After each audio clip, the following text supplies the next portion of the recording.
সালফে সালেহিনের মানহাজ এর প্রথম গুরুত্ব হচ্ছে, এটা হচ্ছে মূলত নাজাতের অন্যতম গুরুত্বপূর্ণ অবলম্বন। আমরা প্রথমে যে বিষয়টি আলোচনা করব ধারাবাহিকভাবে, সেটি হচ্ছে সালাফদের মানহাজের গুরুত্ব এবং এর স্টেজটাকে, স্ট্যাটাসটা কি, এটা আমাদের বুঝতে হবে। কারণ সালাফদের মানহাজের গুরুত্ব, এর মর্যাদা হচ্ছে এমন পর্যায়ের একটি বিষয়, কোরআন এবং হাদিস যদি আপনি নির্ভেজাল অনুসরণ করতে যান, কোরআন এবং হাদিসকে যদি আপনি রাসূলুল্লাহ সাল্লাল্লাহু আলাইহি ওয়াসাল্লাম যেভাবে উম্মতের কাছে রেখে গেছেন ঠিক সেভাবে অনুসরণ করতে চান, তাহলে সেই ক্ষেত্রে সালাফদের মানহাজ অনুসরণ করা ছাড়া আপনি কোরআন এবং হাদিসকে অনুসরণ করতে পারবেন না। এর কারণ হচ্ছে কোরআন এবং হাদিস থেকে এই পৃথিবীতে বিদ্যমান বর্তমান যতগুলো ফেরকা আছে, যতগুলো বিভ্রান্ত পথভ্রষ্ট ফেরকা আছে, আমরা এই ফেরকা বলতে বুঝাচ্ছি আকীদাগত ফেরকাকে। আকীদাগত যে ফেরকাগুলো আছে, এই সকল ফেরকা সবাই কিন্তু তাদের পক্ষে এবং তাদের আকীদার মানে অনুকূলে তারা কোরআন থেকেও দলিল পেশ করে, হাদিস থেকেও দলিল পেশ করে। কোরআন এবং হাদিস থেকে তারা দলিল পেশ করে, কিন্তু ব্যাখ্যাটা তাদের নিজের মন গড়া, তাদের নিজস্ব ব্যাখ্যায় কোরআন এবং হাদিসকে মানুষের কাছে প্রেজেন্ট করে। ফলে আপনি খারেজিদের কাছে যাবেন, আপনি মুতাজিলাদের কাছে যাবেন, আপনি কাদারিয়াদের কাছে যাবেন, আপনি জাহমিয়াদের কাছে যাবেন, আপনি অন্য কোনো ফিরকা আশআরী এবং মাতুরিদীদের ফিরকার কাছে যাবেন, আপনি দেখবেন যে তাদের কাছেও কোরআন এবং হাদিসের দলিল আছে, তারা কোরআন এবং হাদিস থেকেই দলিল দিচ্ছে। যেমন আল্লাহ সর্বত্র বিরাজমানের দলিল হিসেবে আমাদের কাছে কোরআন থেকে অসংখ্য দলিল পেশ করবে। তার মধ্যে ওয়া হুয়া মাআকুম আইনা মা কুনতুম, ওয়া হুয়া মাআকুম, ওয়া হুয়া মানে কে? তিনি, হুয়া মানে আল্লাহ, মানে আল্লাহ তিনি, মাআকুম তোমাদের সাথে আছেন, আইনা মা কুনতুম তোমরা যেখানে থাকো না কেন। তাহলে তো আল্লাহ সর্বত্র বিরাজমান, এই আয়াতের সরাসরি অর্থই বোঝা যাচ্ছে যে আল্লাহ সর্বত্র বিরাজমান। বুঝতে পেরেছেন কিনা? সুতরাং এইভাবে কোরআনে কারীমের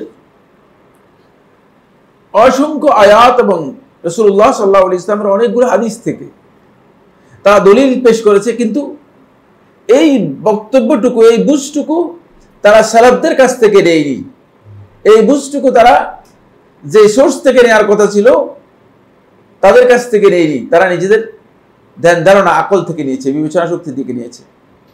এই জন্য প্রত্যেক দল, প্রত্যেক ফেরকা তারা যখন কোরআন এবং হাদিস থেকে দলিল পেশ করে থাকে, তাদের দলিলের মধ্যে আপনি দেখতে পাবেন যে তাদের দলিলের মধ্যেই ওই দলিলের বিপক্ষে কোরআন এবং হাদিসের বক্তব্য রয়ে গিয়েছে, দলিলের মধ্যেই পাওয়া যাবে। কিন্তু তারা বুঝতে পারে নাই, যেহেতু সে বিবেক দিয়ে কি করেছে, এটাকে একটা অর্থ দান করিয়েছে।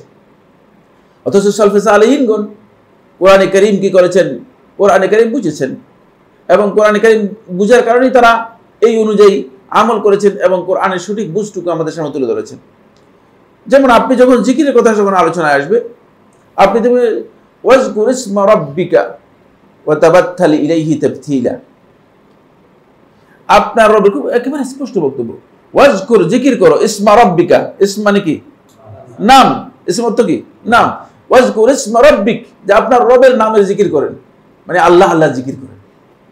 এর দলিল পাওয়া গিয়েছে কিনা দেখছেন না? আপনি যদি বলেন যে ভাই আল্লাহ আল্লাহ জিকির করা জায়েজ নেই, বলে কোরআনে কারীমের মধ্যে এমন কোন জায়গা আছে যেখানে আল্লাহ তাআলা নামের কথা উল্লেখ করে নেই? আল্লাহ তাআলা নামের কথা উল্লেখ, সাব্বিহিসমা রাব্বিকাল আ'লা আছে না? কোরআনের মধ্যে নেই সাব্বিহিসমা রাব্বিকাল আ'লা? আল্লাহর নামের কথা উল্লেখ করা হচ্ছে। তাহলে বোঝা গেল আপনার রবের নামই জিকির করবেন। তো রবের নাম কি? আমাদের রবের নাম কি? আমাদের রবের নাম হচ্ছে আল্লাহ।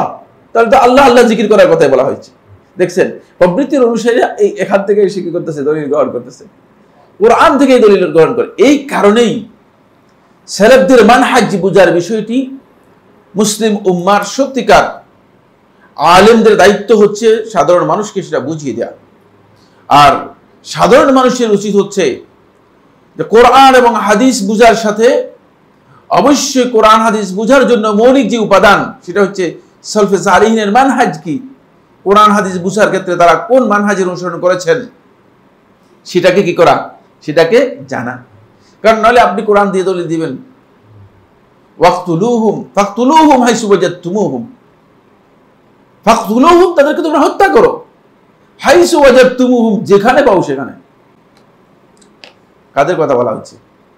কাদেরকে হত্যা করেন? মুশরিকদেরকে। মুশরিকদের কথা বলা হচ্ছে, কোরআনের আয়াত। এই জন্য তারা বলতেছে যে মুশরিকদের সাথে আবার কথা কি, পেলেই হত্যা। কোরআন বলছে হত্যা করার জন্য, আর আপনি বলতেছেন হত্যা করবেন না, আপনি হত্যা করবেন না বলতেছেন। তাহলে বোঝা গেল যে কোরআন বুঝতে হবে, কারণ এই আয়াত যাদের উপর নাজিল হয়েছে তারা এই আয়াত থেকে কি বুঝেছেন সেটা জানতে হবে। এই কারণে এটি ওয়াজিব, ইমানদার ব্যক্তিদের উপর ওয়াজিব হচ্ছে তারা সালাফদের মানহাজ সম্পর্কে গুরুত্ব বুঝতে হবে এবং সালাফদের মানহাজ সম্পর্কে তাদেরকে জানতে হবে। এই কারণেই ইমাম মালিক রাহিমাহুল্লাহ তাআলা তিনি বলেন, আস-সুন্নাতু সাফিনাতু নূহ, সুন্নাহ হচ্ছে নূহ আলাইহিস সালাতু ওয়াস কিস্তি।